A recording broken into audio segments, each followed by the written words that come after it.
Hello. How are you?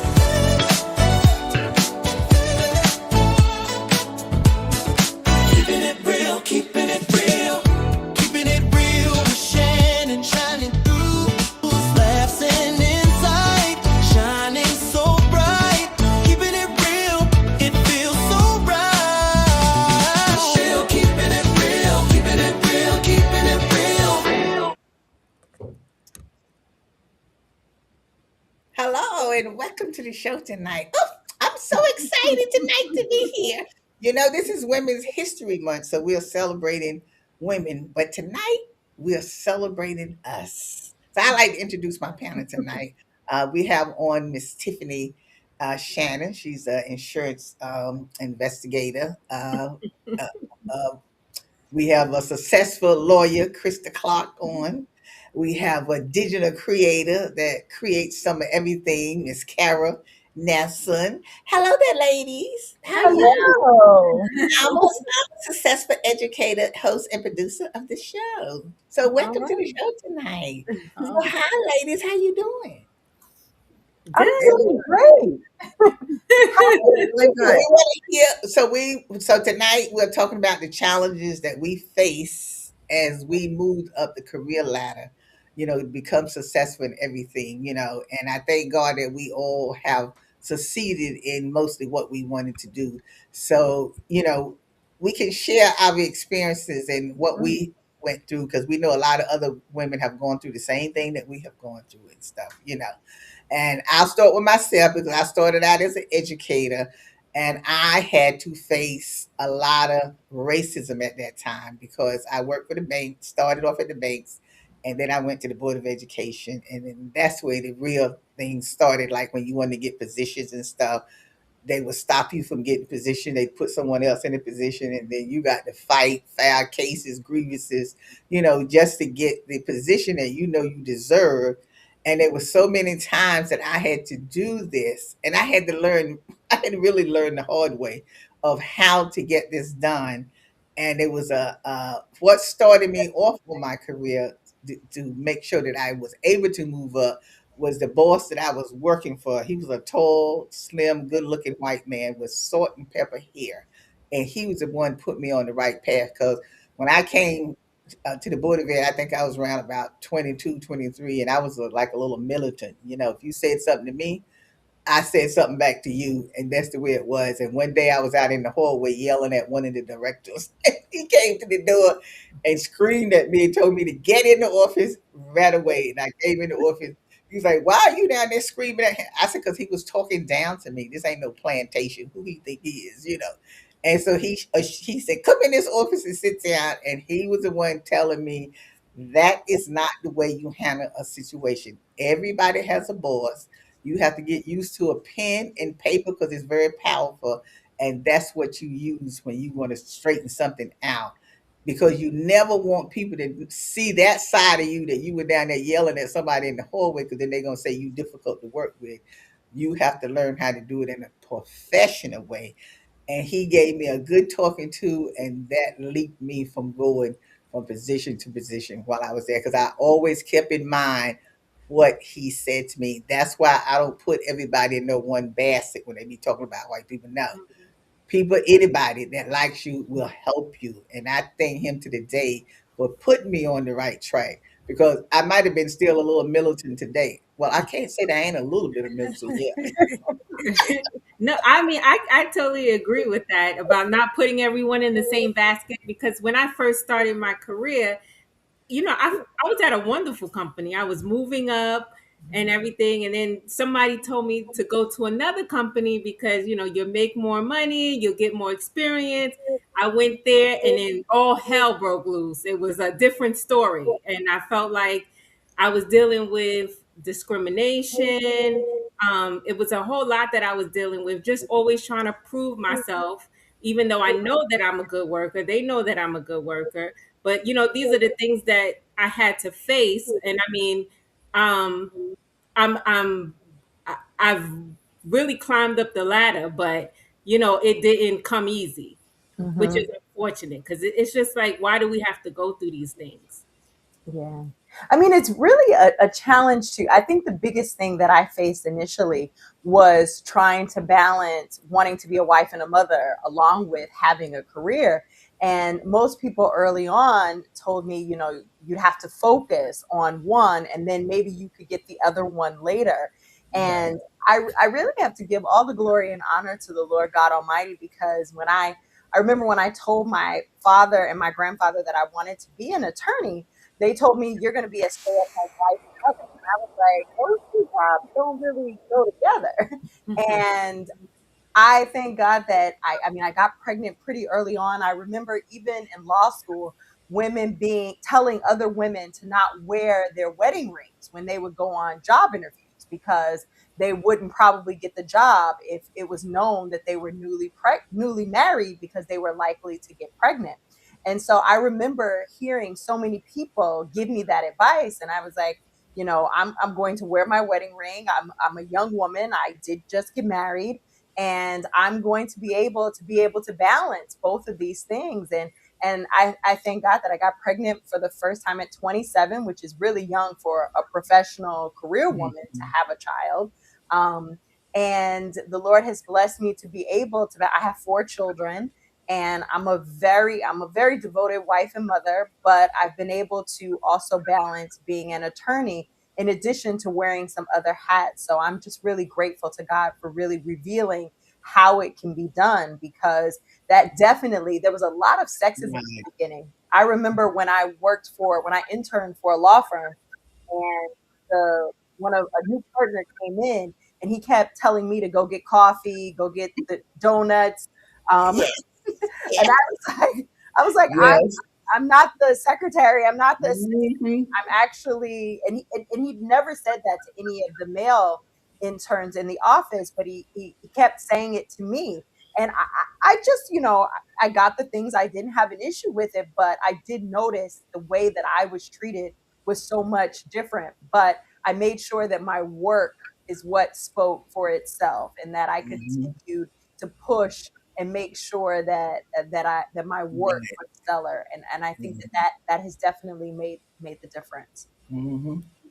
But do you find that you had to, how can I put this? Even though your work speaks for itself, it seems like you have to go above and beyond when you're doing certain tasks and stuff like that. Just Yes. to, when I go back to what I said before, just trying to prove, like, I'm Hmm. capable of this position.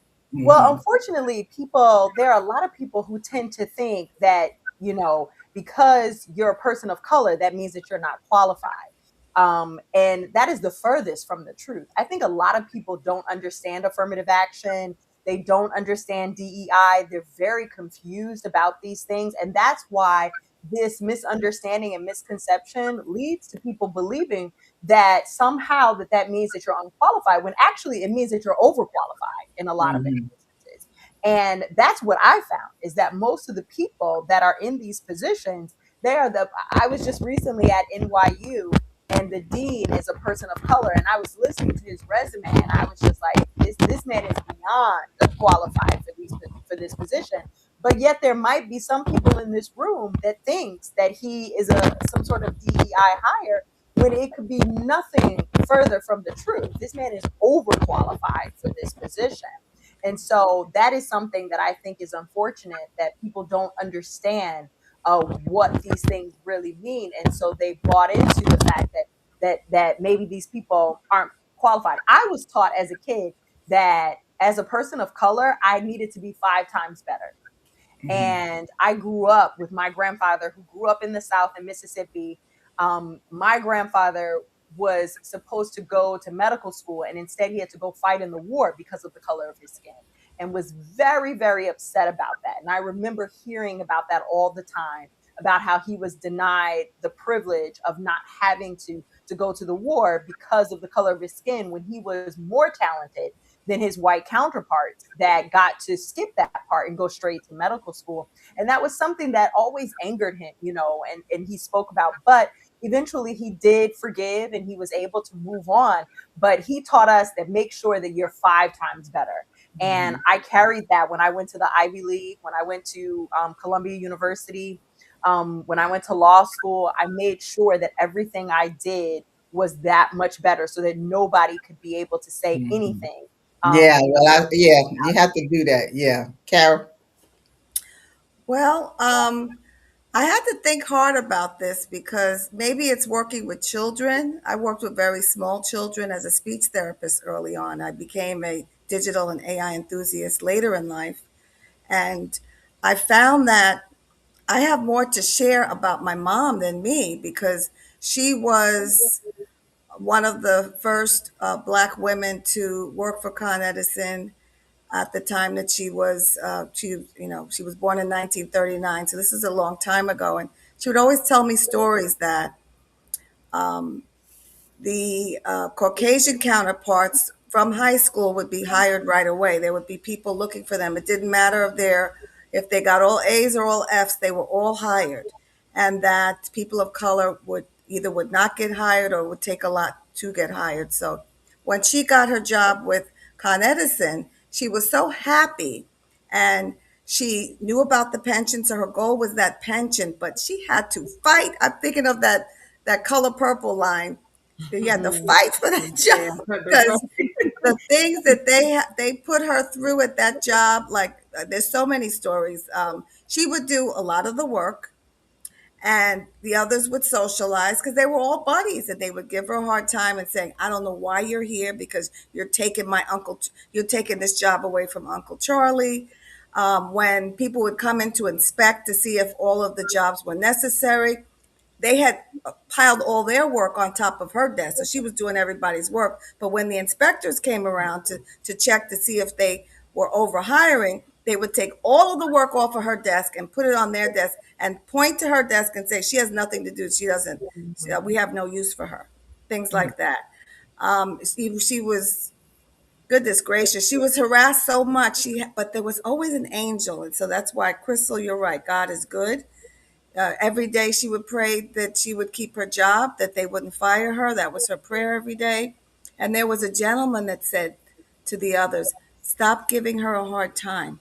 If you keep bothering her, I'm going to stop giving you stock tips. Do you know they all became millionaires because of this man's stock tips? And my mother did not become a millionaire because she didn't understand. They didn't share to the degree. She overheard stuff and invested in stocks and made a little bit of money that way. But they all became millionaires. And So as isn't that women, as we, Krista, you also talked about the family stuff too. But as women, in our challenge, even in our everyday challenges, we face challenges as well. And like you said, particularly with the children, when you have that child that you got to deal with, plus the job as well, and you trying to balance, it does become rough. But I feel that for some reason, there's something that God put in women that we are able to deal with that job, husband and the children. Because I know even when my daughter was small and I had to leave the job, go pick her up from the babysitter, go take her to the next babysitter, and get to college at night. And I had to do this at night. I went to college at night, all three colleges at night, and stuff like that. Then you got to come back home. Then you deal with the husband, get everybody ready to bed. You got to get them up the next day. You got to get back to the job again to deal with the situations and stuff going on to the job. But sometimes I think a lot of stuff is done to us too, is because we allow it to happen, and that we don't speak up and say what what's right, and what they doing to us is wrong, and all that kind of stuff. I think that also has a lot to do with it too, and we have to really learn how to speak up for what's right for us. But we're going to take a quick break, and we'll be right back to talk about some more of our challenges. We'll be right back. Oh yeah, it's Shannon.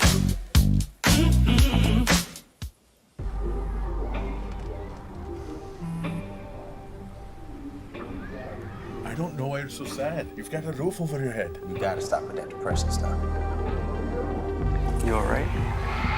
It just feels like it's coming from everywhere. Do you want to talk about it? You can talk to me if you're feeling sad. Whenever you need to talk, I'm Here, okay?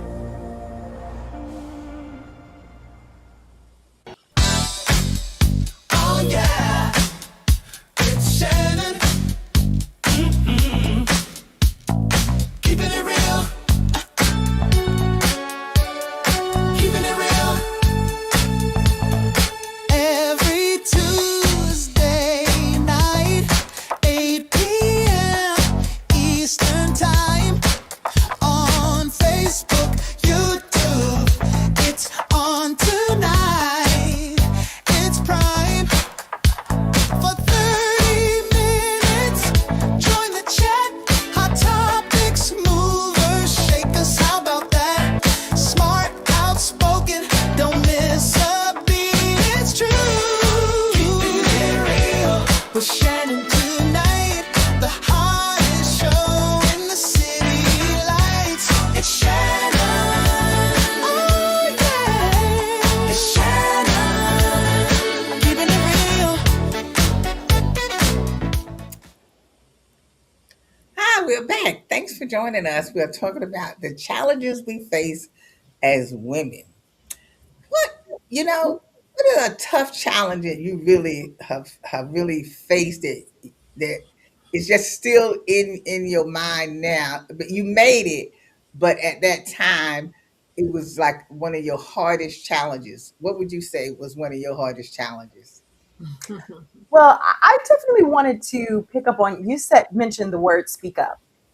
And speak up is so essential for especially all women to recognize the power in saying something. You know, studies show that one of the reasons why women don't make as much money as men do is because they tend to believe that if we do a good job, that people will just reward us for doing a good job. And I think this might be true for people of color as well. Mhm. And so, whereas our white male counterparts, they speak up and they demand for them to be paid, Exactly. even when they might not even deserve it, is what I found. Hmm. Hmm. And women seem to just keep our heads down and we keep wanting to just do a good job, just do a good job when we have to know that closed mouths don't get fed. And so it's Exactly. very important that we say something and that we make sure that we get the credit that we deserve on the jobs, because the word says faith without works is dead. So if you're doing the work and you have the faith, it's important that you put that work forward and make sure that you do get what you deserve and what you're entitled to. But see, that's one of the main issues, Krista, is with us women, particularly us women, is that we won't stick together on something. I always remember this on the job when I was working there, and they used to wouldn't give the secretaries the increases like they supposed to get, and all the other secretaries was getting raises.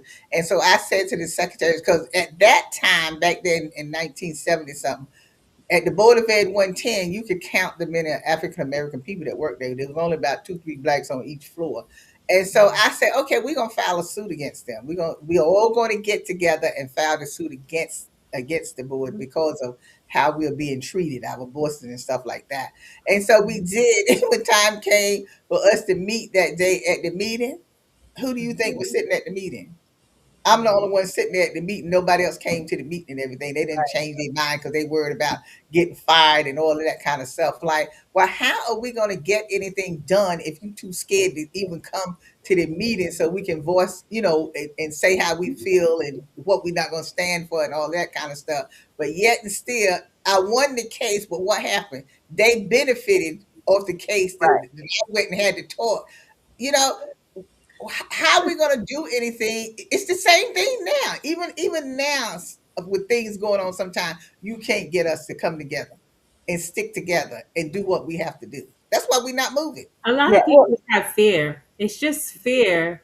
And especially when you're dealing with work, you have your single mothers who are afraid that if they lose their job, how are they supposed to support themselves along with, taking care of their kids? So it's like Crystal said, just keep your head down and just try to make it day by day and pray that you keep your job, which that's not going to help you even make money, because you do have to speak up if you yes. want to make that extra But it's money. not even making it. It's not even always making the extra money. It's about your self esteem and how you feel about yourself. Don't you feel that you are worthy? Don't you feel that you are worthy of a certain salary? You know, if I'm there working and doing my work all day, I'm not standing at the clock at 5 to 5 to clock out. I'm not coming in late. I stay late, do my work. I get to do the work in the morning early. I do my job. What makes you think that I'm not worthy to get Well, some not extra money? everybody is like you, Lottie. Some people you have come into this world well equipped with plenty of worthiness and deservedness and self-esteem. Not everybody is like that. So that's something that they have to work on so that they can have more reap the benefits of working. The other thing about challenges that I believe women face is that people don't typically they don't hire people that are the best all the time. They hire people that they get along with. So networking and socializing is important. And sometimes if you're focused on being a good mother, working hard and getting back to the children, you may not take time to do the networking and the socializing that you do to develop those social skills so that you, even if you don't really care for those people, you might benefit from being more friendly than you might have been, because I can look over and over again at the people that graduated from I went to Syracuse. I went to Teachers College at Columbia, and not always the best people with the people with the best grades got the jobs. It was the people that did the networking, became friends with. People want to work with people that they like. That's It's not, true. but it's not always about the good It's grades not and what always school you right, went right. to and all that kind of stuff. It's not even about that. You could go to Harvard or any of those schools. That don't make you smart. You can be going to a community college and be Oh, smarter than the absolutely. ones that went to Harvard. It ain't You're about right. that. It's about who you are You and are how right you about that. build yourself up and stuff like that. Because you can get along with people. Because you want to get along with people. You don't want to be on a job that you don't get Not along with everybody has social skills, Lottie. You're and coming assuming to that Yeah. work every everybody day has social miserable. skills. Who wants to be on the job miserable every day? Yeah. Well, I mean, that's also, when you think about the culture of corporate America, and when there aren't a lot of people that are similar to you, these things do factor in when you're the only one, which is why representation really matters a lot, because it often is who you know when it comes to getting internships and getting other opportunities. You'll find in a lot of these corporate jobs, there's a lot of nepotism. There are a lot of people Oh who, yeah. are giving jobs to friends of a friend. Black Mhm. people, we didn't have that luxury. If we have a line of first slavery, then segregation, we don't have a lot of people that we can call on to say, put in a good word, or bring me to this next function, or introduce me to so and so. And that puts us at a huge disadvantage, which is why when we talk about why certain programs like affirmative action came about in the first place, it really was to make it possible to open up a door. Not that we weren't qualified to be in the door, to get into the door. It was that the door wasn't open to us at all, and so we didn't have an option to even show the type of work that we can do. But I think one of the issues is an absence of leadership. Lottie, when you were speaking, I was thinking about the union movement. These things happen because people stood up. My son Mm-hmm. right now is really into looking at old YouTube videos and videos of Malcolm X and Martin Luther King, and hearing some of the speeches that they did during a time when, they were killed, but they could have been killed even sooner based on some of the things that they said. And when we look at leadership, it's so important that we have that leadership, and it's wonderful that you were able to do that, and then other people benefit from other people making that sacrifice. But often the people who make the sacrifice, they don't usually get the benefit. The benefit comes down the line, but somebody has to be willing to step up. You think about those people who sat at those counters and got hot food thrown on them, who had dogs sick on them, who Mm-hmm. went to jail. They did that so that we can have the opportunities that we have now. And unfortunately, the next generation oftentimes doesn't view it the same kind of way, because there's a distance from it. And we That have to make sure that they I feel it. when you said that, Chris, about the nepotism, it made me think of the time at the Board of Ed when I was working in the superintendent's office, right? And so the supervisor in there was a position there. So rather than her giving it to the girl that had taken the test and had passed and everything, she gave it to her daughter-in-law and brought her daughter-in-law in on the position, Yeah. right? And I was like, oh no, that's not happening, because I'm going to get my position, because I know I had a high mark on the test. So what I did was I would go up to the chancellor's office on the floor that the chancellor was on. Then I found out from the secretary what time he leaves in the evening and what time he normally comes in and everything, right? So what I would do is stand downstairs on the first floor and wait for him to come down come down the elevator to be leaving and going home. So this particular day I said, no, I'm going to get to talk to the chancellor because this is not going to happen. You're going to give me my position or whatever, right? And so I waited for him. When he stepped off that elevator, I had told him in 4 minutes what the problem was while he was on the way out the door. And he said to me, come to my office tomorrow morning, right? So I told her that I had to go make a delivery. And I went to his office like he told me. And I finished telling him the story of what they was doing downstairs and how they were treating people and everything. And so he called her in a meeting and everything. And she had to find me a position. And what they did, they found me a position in another building because they thought they were doing something. She thought she was doing something to hurt me by putting me in another building. But that was the best thing that she could have ever done was put me in the other building. I got the position, put me in another building. I was working with two principals. They loved me and I loved them. When my child got sick in the hospital, I was sitting at the desk crying. They said, Lottie, you go to that hospital and don't you leave until your baby come out of that hospital or whatever. So you see how God works, and stuff. Yes. That's what I say. You got to fight for what you want. Well, If you it ain't sounds gonna like fight, both you and God were You working. have to, that's yeah, right. you have That's to. right. They wasn't gonna, oh no, And no, this no. is a great place to leave this conversation in that power of God and you working together. You know. Mhm. It's the end of the show. Oh, it's the end of the show. Oh man. Oh wait a minute. I Time ain't wrap up. finished. I ain't finished. We got more stories to tell. But We definitely do. anyway, it's the end of the show, and we want to thank the ladies for sharing some of their stories today. And think about what you want and be strong in what you want and fight for what you want because you Amen. are worthy. There's no more anybody else more worthy than you are. If you make one step, God will make two steps. So hey, so thank you for joining us today. And as always, we'll see you next time.